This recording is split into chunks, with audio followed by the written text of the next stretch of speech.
मुझे अपने से ज़्यादा उम्र के आदमी से बहुत ही ज़्यादा मोहब्बत थी। मैं जब भी ज़्यादा उम्र के आदमी को देखती तो मैं उन पर दिल हार बैठती थी। एक दिन मेरे पापा के दोस्त एक फ़ंक्शन में आए हुए थे। उनकी उम्र भी मेरे पापा जितनी थी और मैं पापा के दोस्त से शादी करना चाहती थी और शादी के बाद वो सब कुछ करना चाहती थी जो पति पत्नी रात को कमरे में करते हैं। और जैसे तैसे मेरी शादी पापा के दोस्त से हो गई और रात को मेरी पापा के दोस्त के साथ सुहागरात थी। उस रात में मेरे पति ने ये कैसी चीज़ से हम बिस्तरी की, ये देखकर मेरे होश उड़ गए, क्योंकि वो चीज़ मुझे ज़्यादा उम्र के मर्द बहुत ही अच्छे लगते थे और मेरा दिल अपने पापा के दोस्त पर आ गया था जिनकी उम्र 38 या 40 साल की थी। उनका नाम यूसुफ था। उनका गठीला बदन देखकर मेरे मन में गुदगुदी होने लगी थी।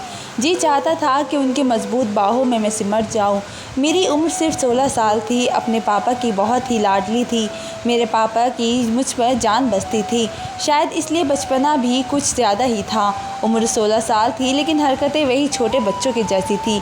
लेकिन मेरी ज़िंदगी में एक ऐसा मोड़ आया कि सब कुछ बदल गया था। ऐसा लगा जैसे मैं 16 साल की एकदम 26 साल की हो गई हूँ, क्योंकि मुझे कोई अच्छा लगने लगा था और उसके प्यार में मैं शायद समय से पहले ही खुद को बड़ा महसूस करने लगी थी। मैंने अपने पापा के दोस्त से प्यार करने लगी थी जिनकी उम्र 38 साल थी। शायद ये कच्ची उम्र की जज्बात थे कि मैं खुद को रोक नहीं पाई थी, या फिर ये कहे कि वे मेरा पहला प्यार था। वो भले ही उम्र में मुझसे बहुत ही ज़्यादा बड़े थे, लेकिन मैं अपने इस नादान दिल का क्या करती कि बस इसी पे दिल लगाए बैठा था। इसी देखते ही दिल की धड़कनें तेज़ी से बढ़ने लगती थी। दिल में एक शोर मच जाता था कि यही है जिसके साथ मैंने अपनी पूरी ज़िंदगी गुजारनी है, क्योंकि उस रात मेरे जज्बात बेकाबू हो गए थे। अब मैं यूसुफ अंकल से और ज़्यादा दूर नहीं रह सकती थी, इसलिए मैंने उन्हें बेहोश करके मेरा नाम अलीज़ा है। मेरी उम्र बहुत ही कम थी। मेरे पापा एक बड़ा बिज़नेस संभालते थे और यूसुफ अंकल उनका नाम बहुत ही अच्छे दोस्त थे और बिज़नेस पार्टनर भी थे। वे अक्सर घर में आते थे। ये इस दिन की बात है जब मेरे पापा ने मुझे उनसे मिलाया था और कहा था कि ये है मेरी छोटी सी नादान चिड़िया, मेरी बेटी अलीज़ा। मैं तो अपने पापा के इस दोस्त की पर्सनैलिटी देखकर दंग रह गई थी। कहीं से भी वे मेरे पापा के दोस्त नहीं लग रहे थे। मेरे पापा की उम्र 40 से 42 साल थी और इसी हिसाब से यूसुफ अंकल की उम्र भी इसी के लगभग होनी चाहिए थी, लेकिन वे अपनी उम्र से 10 साल छोटे लग रहे थे। ऐसा ठेला बदन मैं देखती रह गई। पापा ने कहा, अंकल को सलाम दुआ करो बेटा। मैंने सलाम ज़रूर किया था, लेकिन अंकल ना कह सकी, बल्कि मैं तो कुछ बोल ही नहीं पाई थी। चुपचाप बस उन्हीं को देखती रह गई। मुझे उस तरह देखने पर उन्होंने मुझे टोका था। कहने लगे कि अलीज़ा बेटा, क्या बात है, आपको मुझसे कोई बात करनी है क्या? मैं उनसे क्या बात करती, लेकिन उनका बेटा कहना मेरे दिल को छुप गया था। पता नहीं क्यों मुझे उनके मुंह से बेटा सुनना अच्छा नहीं लगा था। उस वक्त तो मैं कमरे में चली गई, लेकिन बस इसी दिन में मुझे यूसुफ अंकल अच्छे लगने लगे थे। वो 6 फुट के आदमी थे। ऐसी खूबसूरत पर्सनैलिटी के जवान लड़कों को भी शर्म आ जाती थी और बस इसके बाद मैं हमेशा उन्हीं के बारे में सोचती रहती थी। दिन रात सुबह शाम कभी कभी उसकी दूर से देखती तो कभी वे घर आते, कभी ज़िद करके अपने पापा के साथ ऑफिस चली जाती थी। वहाँ पर भी उनसे मिलकर आती। अपनी इस हालत पर मुझे खुद भी हैरानी होती थी। अब खुद पर बिल्कुल ज़्यादा ही ध्यान देने लगी थी, लेकिन वो जब भी हमारे घर पर आते लापरवाह से बने रहते। पापा से बातें करते रहते, मेरी तरफ तो आँख उठाकर भी नहीं देखते थे। हालांकि मैं बहाने से उनके पास जाने की कोशिश करती थी, लेकिन वे मुझे पुकारते हुए मेरी पढ़ाई के बारे में पूछने लगते। मुझसे बात करने का इनका जो अंदाज़ होता था मुझे बिल्कुल भी पसंद नहीं आता था। वो मुझे छोटे बच्चों की तरह ट्रीट करते थे और उस दिन तो मैं बहुत ही बेचैन थी। 8 दिन हो गए थे और मेरी उनसे मुलाकात नहीं हुई थी। मजबूरन मैं उनके ऑफिस चली गई। उन्होंने मुझे कहा कि तुम जाकर मेरे कैबिन में बैठ जाओ, नहीं तो बोर हो जाओगी। मैं जाकर उनके ऑफिस में बैठ गई। थोड़ी देर के बाद वहाँ आई, बस उन्हें देखती ही रही। मेरी आंखों की ठंडक मिल गई थी। मैं उन्हें देखती ही रह गई। मुझे इस तरह अपनी तरफ देखता पाकर कहने लगे, क्या बात है लीज़ा, मुझसे कोई काम था क्या? मुझसे मिलने के लिए आई हो? लेकिन मैंने उनकी किसी भी बात का जवाब नहीं दिया। और डायरेक्ट कहा कि आप मुझे बहुत ही अच्छे लगते हो। मैंने तो अपनी तरफ से अपनी मोहब्बत का इजहार कर दिया था, लेकिन शायद वे मेरी बात को समझ ही नहीं पाए और कहा कि तुम भी मुझे बहुत ही अच्छी लगती हो, तुम बहुत ही प्यारी हो। तुम कहते हो कि इंसान के लफ्ज़ों से ज़्यादा उसका अंदाज़ बोलता है। यही वजह थी कि मुझे पता चल गया था कि ना वे मेरे इजहार को समझने थे और ना ही उन्होंने मुझे ये प्यार से कहा था। शायद वे मुझे किसी छोटी बच्ची की तरह ट्रीट कर रहे थे, लेकिन ये छोटी लड़की इनके प्यार में दीवानी हो चुकी थी और अब कुछ भी करने को तैयार थी। और एक दिन मैंने ये बात अपने पापा से कह दी, क्योंकि मेरे पापा के अलावा इस दुनिया में मेरा कोई भी नहीं था। मेरी माँ का देहांत हो गया था।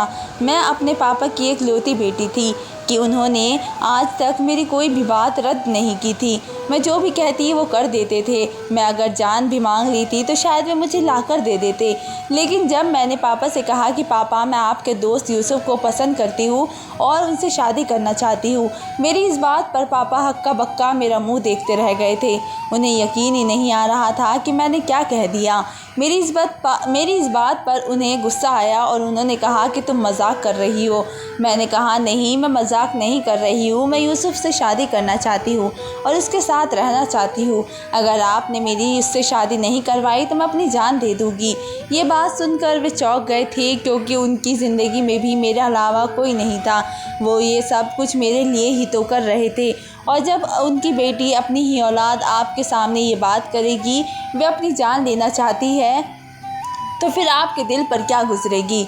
फिर भी पापा ने मुझे समझाया और गले लगाकर ऐसे ही बस मेरे दिमाग में ये बात सवार हो गई थी, मैं ऐसा कुछ नहीं करूँगी। और जब मैंने 2-3 दिन तक खाना नहीं खाया तो मैं बेहोश हो गई। पापा मुझे डॉक्टर के पास ले गए और डॉक्टर ने कहा कि ये मर भी सकती है, आपने इसका खाना पीना क्यों बंद रखा है। मेरे पापा बहुत ही परेशान हो गए और समझ गए कि मामला सीरियस है। उन्होंने मुझे प्यार से भी समझाया और गुस्से से भी कहा कि तुम फैसला बिल्कुल भी ठीक नहीं है और ये कि तुम्हें क्या हो गया है, तुम क्यों इस हद तक पागल हो गई हो। अभी तुम्हारी उम्र इन सब बातों की नहीं है। अपनी उम्र देखो, 16 साल की हो और अभी से ही तुम इश्क के चक्कर में पड़ गई हो। और चलो मैं मान भी लेता अगर तुम अपनी उम्र के लड़के की बात करती, लेकिन तुम यूसुफ के लिए कह रही हो जिसकी उम्र 38 या 40 साल की है, आसपास है, तुमसे दुगनी उम्र से भी ज़्यादा उम्र है उसकी। तुम उसके साथ कभी भी खुश नहीं रह पाओगी। मुझे तो लगता है कि तुम पागल हो गई हो। मेरी आंखों में आंसू भर आए थे। मैंने कहा, पापा, मैं यूसुफ से शादी करना चाहती हूँ, इसके बिना ज़िंदा नहीं रह सकती और अगर मेरी शादी यूसुफ से नहीं करवाई तो मैं बता दूँगी कि मैं कितनी पागल हूँ। मेरे पापा ने दुनिया देखी थी, वे समझ गए थे कि पानी सर से ऊपर जा चुका है। उन्होंने अपने दोस्त यूसुफ से बात की, वे भी हैरान थे और उन्होंने भी इनकार किया। और फिर मेरे पापा ने उससे कहा कि वे तुम्हारे बिना नहीं रह सकती। यूसुफ ने कहा, अहमद, तुम कैसी बातें कर रहे हो, छोटी बच्ची है वे। अगर मेरी बेटी होती तो उसकी ही उम्र की होती। मैं कैसे उसे अपनी बीवी की जगह दे सकता हूँ। मुझे तो लगता है अपनी बेटी के साथ साथ तुम भी पागल हो गए हो। क्यों तुम अपनी बेटी के आगे बेबस हो गए हो। मेरे पापा ने कहा कि बेबस हो गया हूँ तभी तो तुमसे ये बात कर रहा हूँ। मदद करो मेरी, अभी इससे शादी कर लो। तुम समझदार हो लेकिन उसके अंदर बचपना है। अभी उसकी जान बचाने के लिए उससे शादी कर लो। हो सकता है कि कुछ वक्त के बाद उसके दिमाग से ये बात निकल जाए तो सब ठीक हो जाएगा। तुम उसे छोड़ देना और फिर मैं उसकी शादी किसी अच्छे लड़के को देखकर कर दूँगा। लेकिन अगर इससे पहले उसने कुछ कर डाला तो फिर मैं क्या करूँगा। फिर इंसान हाथ मलता ही रह जाता है। ये सब कुछ किसका है, किसके लिए कमा रहा हूँ मैं। अगर वही इस दुनिया से चली गई तो मैं कहीं का नहीं रहूँगा। मेरे पापा के लिए अपने दोस्त को मनाना आसान नहीं था, लेकिन अब बात मेरे पापा तक पहुँच गई थी, इसलिए वे ये काम कर सकते थे और सिर्फ वही कर सकते थे। खैर, मेरे पापा ने किसी ना किसी तरह यूसुफ अंकल को मना लिया था। शायद यूसुफ ने भी सोचा होगा कि अगर इसके इनकार से मैंने अपनी जान ले ली तो शायद ज़िंदगी भर वह अपनी गलती के लिए पछताता रहेगा कि इसकी वजह से किसी की जान गई है। और इसने ये बात मान ली और मेरी वजह से शादी हो गई। और आज हमारी शादी की पहली रात थी। मैं दुल्हन बनी अपने कमरे में बैठी थी। यूसुफ भी मेरे पापा के जितना ही अमीर था और क्योंकि वो मेरे पापा के बिज़नेस पार्टनर थे और इनके घर में कोई भी नहीं था, उन्होंने पहले शादी की थी और उस लड़की के साथ 1 साल ही गुजारा था और फिर उनकी तलाक हो गई थी। उनकी कोई औलाद भी नहीं थी। जब मेरे पापा मुझे रुखसत कर रहे थे तो वे यही कह रहे थे कि तुमने अच्छा फ़ैसला नहीं किया, लेकिन याद रखना कि तुम्हारे लिए मैं हमेशा तुम्हारे साथ हूँ। जब भी तुम्हारा फ़ैसला बदले और तुम्हें ऐसा लगे कि तुम इस रिश्ते से निकलना चाहती हो तो तुम वापस आ जाना, अपने पापा के पास आ जाना। मुझे पता था वो मेरे पापा थे, उनके दिमाग में ऐसी बातें थी और मैं उन्हें क्या बताती कि अब तो मैंने यूसुफ के साथ ही अपने सारी ज़िंदगी गुजारनी थी। वो मेरे लिए सिर्फ मेरा पति ही नहीं बल्कि मेरी जान बन गया था और मैं भी एक औरत थी और बहुत ही खुश थी कि मैं यूसुफ की किसी तरह से उसे खुश रखने की कोशिश करूँगी, एक बहुत ही अच्छी बीवी बनकर दिखाऊंगी और वे भी बाद में ये बात मान जाएगा कि मुझसे शादी करना उसकी ज़िंदगी का सबसे अच्छा फ़ैसला था। अभी दिल में हज़ारों सपने सजाए यूसुफ का इंतज़ार कर रही थी। यूसुफ के बारे में सोचकर ही दिल में गुदगुदी हो रही थी। दिल की धड़कनें मेरे कंट्रोल से बाहर थी, लेकिन शादी की पहली रात ही कुछ ऐसा हुआ कि मैं बहुत ही ज़्यादा हैरान रह गई। वे जब मेरे कमरे में आए तो मैं जल्दी से सिमट कर बैठ गई थी। उनके कुछ बोलने का इंतज़ार करने लगी। मुझे इंतज़ार था कि वे मेरा घूंघट उठाएंगे और मेरी खूबसूरती के दीवाने हो जाएंगे। मैं कम उम्र थी और हद से ज़्यादा खूबसूरत भी थी। दुल्हन के रूप में तो मैं और भी ज़्यादा निखर गई थी, लेकिन उन्होंने जो कहा था मेरे सारे अरमान ठंडे पड़ गए थे। उन्होंने कहा कि तुम अभी तक जाग क्यों रही हो? मुझे तो लगा था कि सो गई होगी। मैंने कहा कि ऐसे कैसे सो जाती, आज हमारी शादी की पहली रात है, मैं तो तुम्हारा इंतज़ार कर रही थी। ना चाहते हुए भी मेरे चेहरे पर शर्म के रंग गुजर गए थे, लेकिन वे मुझे बहुत ही सख्त नज़रों से घूर रहे थे। वो 2 पल मुझे खड़ा होकर देखते रहे और उन्होंने कहा कि शादी करना तुम्हारी ज़िद थी, तुम्हारी तो ज़िद पूरी कर दी। अब इसका मतलब ये नहीं कि हम यहाँ दूल्हा दुल्हन के खेल खेलेंगे। और ये छोड़ो इस रस्म को और जाकर कपड़े बदल कर सो जाओ। ये कमरा भी तुम्हारा है, मेरा कमरा ऊपर है, कुछ चाहिए तो मुझे बता देना। ये सुनकर मैं हैरान रह गई थी। मैंने कहा कि आप क्या कर रहे हैं? आज की रात हमारी ज़िंदगी की एक खूबसूरत रात है, ये सारी ज़िंदगी याद रहती है। आप अपने कमरे में जा रहे हैं, लेकिन दूल्हा दुल्हन का तो एक ही कमरा होता है। उसने कहा कि देखो, तुम्हारे बाप को मैंने इतना मजबूर नहीं देखा, वो खुद मजबूर था और तुमने इसे मजबूर किया और उसने मुझे मजबूर कर दिया। ये सब कुछ मजबूरी में हुआ है। आज की रात खास उनके लिए होती है जो वो कुछ बोलना चाहते थे, मुझे कुछ समझाना चाहते थे, पर उन्होंने कहा कि अगर तुम इतनी समझदार होती तो तुम ये नहीं बैठी होती, सो जाओ। इसने मेरा जवाब नहीं सुना और वहाँ से चला गया।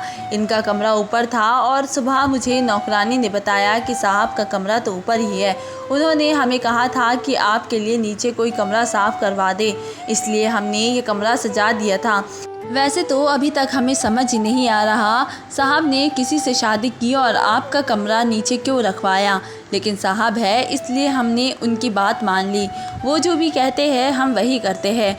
ये कैसे मेरे ख्वाब पूरे हुए थे? ये ऐसा लगता था कि ये ख्वाब ही मुझसे छीन लिए हो और मेरे ख्वाब की ताबीर भी मेरा नहीं है। ऐसे में कैसे ज़िंदगी गुजारती, लेकिन अब हर बात अपने बाबा को भी नहीं बता सकती थी। और फिर कुछ बात ऐसी भी होती है कि बीवी और पति के बीच में रहने से अच्छा होता है, इसलिए उनको तो मैंने कुछ नहीं बताया और जाहिर कर दिया कि मैं बहुत ही ज़्यादा खुश हूँ और वे भी खुश हो गए थे। और असल में ये जो सिलसिला हमारे घर चल रहा था ये कैसे ठीक होता? मेरी जो दोस्त थी वे पहले से ही शादीशुदा थी। मैंने उसको ये सब कुछ बताया तो उसने कहा कि अरे अब तुझे सारा कुछ हमें ही समझाना पड़ेगा। तुम ये काम करो, तुम अपनी उम्र से थोड़ी सी बड़ी नज़र आओ, सूट मत पहनो, साड़ी पहनकर अपने पति के सामने जाया करो तो वो तुम्हें देखकर खुश हो जाएगा। और ज़रा बात भी अच्छे तरीके से करना और बालों का जूड़ा बना लेना। वे तुम्हें छोटी बच्ची समझ रहा है इसलिए इस तरह से कर रहा है, लेकिन तुम्हें इसे ये बताना होगा कि तुम अब छोटी नहीं हो। उसकी बात में दम तो था, वो ठीक ही कह रही थी। जैसे कभी कभी बीवी जवान होती है और पति बूढ़ा होता है तो वो अपनी बीवी को अच्छा लगने के लिए अपने बालों को कलर करता है। इसी तरह मेरा पति मुझसे बड़ा था और मैं जवान थी तो मुझे थोड़ा सा बड़ा लगने के लिए अपना रूप बदलने की ज़रूरत थी। मैंने अपनी सहेली की बात मान ली और शॉपिंग करने चली गई। अच्छी अच्छी साड़ियाँ लेकर आई और शाम को तैयार होकर और शाम का खाना बनाकर अपने पति का इंतज़ार करने लगी। उसके घर ही आते ही मेरे चेहरे पर मुस्कुराहट सज गई थी। मैंने कहा, सुनिए जी, खाना तैयार है, आप हाथ मुँह धोकर आ जाइए। मेरे इस अंदाज़ पर जब उसने मुझे देखा तो उसके चेहरे पर अजीब से रंग उड़े थे और मुझे अजीब नज़रों से देख रहे थे। उसने अपनी जेब से एक चॉकलेट निकाल कर मेरे हाथ पर रख दी। अब वह हंसने भी लगा था। उसने कहा कि बड़ी बड़ी बातें कर लेने से कोई बड़ा नहीं हो जाता। तुम बातें तो बहुत करती हो और अब हरकतें भी तुमने ऐसी ही शुरू कर दी है, लेकिन ये मत भूलो कि तुम मेरे लिए अभी भी एक छोटी बच्ची हो। मैंने उस चॉकलेट को देखा तो मुझे रोना आ गया। मैं फूट फूट कर रोने लगी। मैं अपने कमरे में आ गई और मैंने जल्दी जल्दी अपना जूड़ा भी खोल दिया और साड़ी भी बदल ली और अपने आप को आईने में देखने लगी और सोचने लगी कि क्या किसी से प्यार करना इतना बड़ा गुनाह है। लोग तो कहते हैं कि प्यार उम्र नहीं देखता, तो मैंने कौन सा गुनाह कर दिया कि यह आदमी मेरे साथ इस तरह कर रहा है। और अब मैं ये बात किसी को बता भी नहीं सकती थी। मैं तो बहुत ही बुरी तरह से फंस गई थी। अब मुझे कुछ ना कुछ तो करना था। एक दिन तो हद हो गई। वो किसी से फ़ोन पर बात कर रहा था और मेरा ही जिक्र कर रहा था। ये भी कह रहा था कि बिल्कुल छोटी बच्ची है, हरकतें भी ऐसी है और अकल भी ऐसी, उसको कैसे मैं अपनी बीवी की जगह दे सकता हूँ। अहमद ने मुझे मजबूर किया है, वरना मैं उसकी बेटी से शादी नहीं करता और तो उसके दिल में बातें रह जाती और वे मेरे साथ पार्टनरशिप भी ख़त्म कर देता। इसलिए मजबूरी में मुझे ये सब करना पड़ा।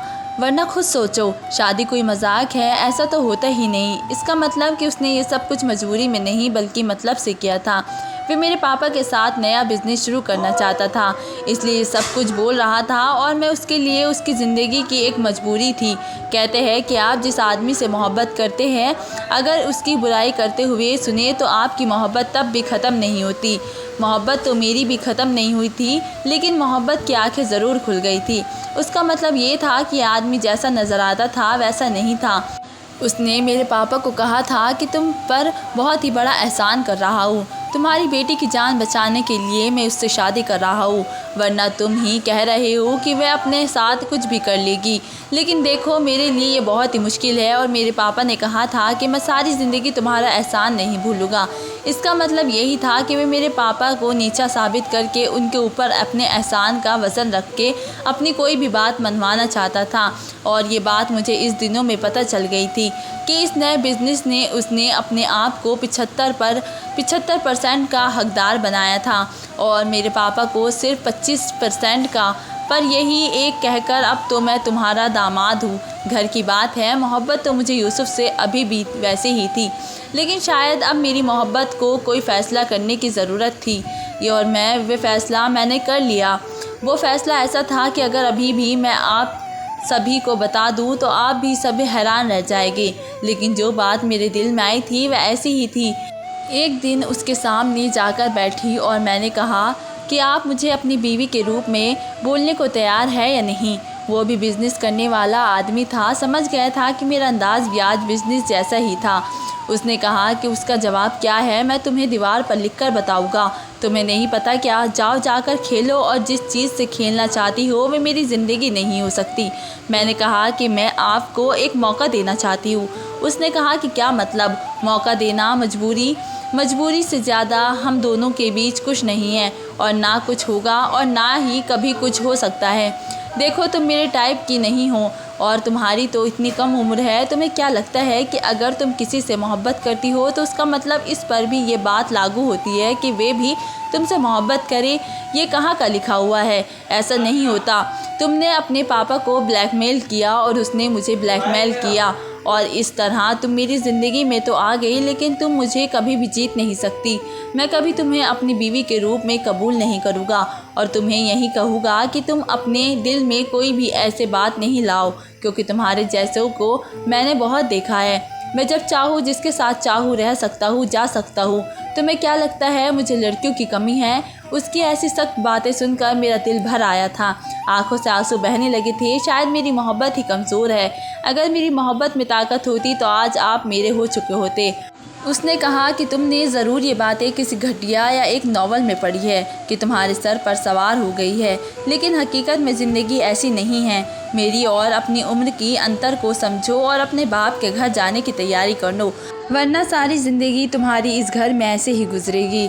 अब जवान हो, अभी ज़िंदगी को ख़राब मत करो। उस रात मैं बहुत रोई, इतना रोई कि जैसे कोई आखिरी दफ़ा रो रहा हो, और उसके बाद आंखों में एक आंसू का कतरा भी नहीं बचेगा। दिल भी बहुत ही परेशान था। सुबह से रात हो गई, यूसुफ को नहीं देखा था, पता नहीं वे कहाँ था। थोड़ी देर के बाद मुझे नौकर ने आकर बताया कि उनका बहुत ही बुरा एक्सीडेंट हो गया है और वे हॉस्पिटल में हैं। ये सुनकर तो मेरा दिल बैठ गया था। मैं जल्दी भागी और जाकर देखा तो डॉक्टर ने कहा कि इनकी हालत बहुत ही बुरी है। आधा जिस्म बेकार हो गया है, टांगें बेकार हो गई है। अब ये कभी भी अपनी टांगों पर चल नहीं पाएंगे। अगर इलाज किया जाए तो शायद कुछ बेहतर हो जाएगी, लेकिन ऐसा लगता नहीं है क्योंकि उनका एक्सीडेंट बहुत ही ख़तरनाक हुआ है। टांगों को काफ़ी नुकसान पहुंचा है। यूसुफ की हालत बहुत ही बुरी थी। मैं उसे देखकर बहुत रोई थी। कुछ वक्त हॉस्पिटल में ही गुजरा। उसके बाद मैं उसे घर ले आई। मैं ही उसकी सेवा कर रही थी और उसका बहुत ही ख्याल रख रही थी। वह मुझे अजीब सी नज़रों से देखता और था, कुछ बोलता नहीं था। मैं उसकी मोहब्बत में दीवानी थी और मैंने दिन रात एक कर दी थे यूसुफ की देखभाल के लिए। और मैं दिन में दो तीन बार यूसुफ के पैरों की मालिश करती थी। उसे हाथ से पकड़कर चलाने की कोशिश करती थी। यूसुफ मुझे कुछ नहीं कहता था, बस कभी कभी मुझे देखकर उसकी आंखों में आंसू आ जाते थे, जिन्हें वो जल्दी से छुपा लिया करता था।